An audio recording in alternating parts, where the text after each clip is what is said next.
நம்ம ஆட்சிக்கு வந்தா அது என்ன வந்தா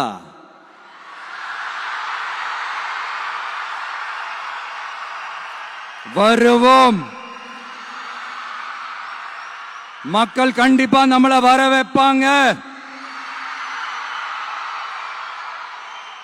மக்களுக்கான ஆட்சியை மக்களே விரும்பி வர வைக்கத்தானே செய்வாங்க. அப்படி மக்களால் அமைக்கப்பட போற நம்ம ஆட்சியில நம்ம என்ன செய்ய போறோம்ன்றது அதுக்கான அந்த தேர்தல் அறிக்கையில அதுக்கான விளக்கத்தை டெஃபினட்டா கொடுப்போம். பட் அதுக்கு முன்னாடி ஒரு சின்னதா லைட்டா நான் கொஞ்சம் அதை சொல்லணும்னு ஆசைப்படுறேன்.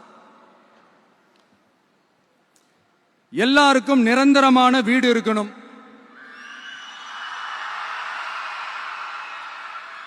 ஒவ்வொரு வீட்டுக்கும் ஒரு மோட்டார் சைக்கிள் வாகனம் உறுதியா இருக்கணும். காரும் தான் லட்சியம். அதுக்கான வசதி வாய்ப்பை உருவாக்குற அளவுக்கு பொருளாதார வளர்ச்சிக்கு வழியை உண்டாக்கணும். ஒவ்வொரு வீட்டில் இருக்கிற ஒவ்வொருத்தரும் மினிமம் டிகிரி படிச்சிருக்கணும்.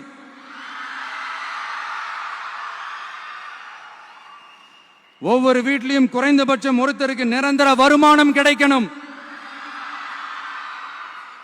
அதுக்கான வேலை வாய்ப்பை உருவாக்கணும்.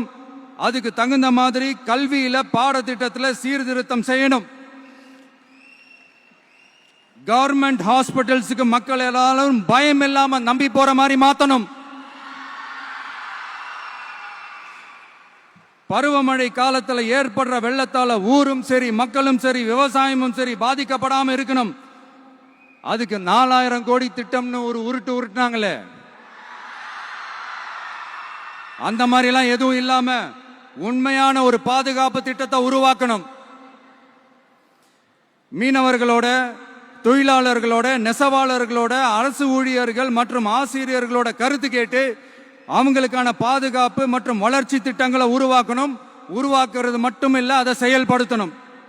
முக்கியமா இண்டஸ்ட்ரியல் டெவலப்மெண்ட்ஸ்ல கான்சென்ட்ரேட் பண்ணணும். எல்லாத்தையும் விட ரொம்ப ரொம்ப முக்கியம், சட்டம் ஒழுங்க ரொம்ப ஸ்ட்ரிக்டா வச்சிருக்கணும்.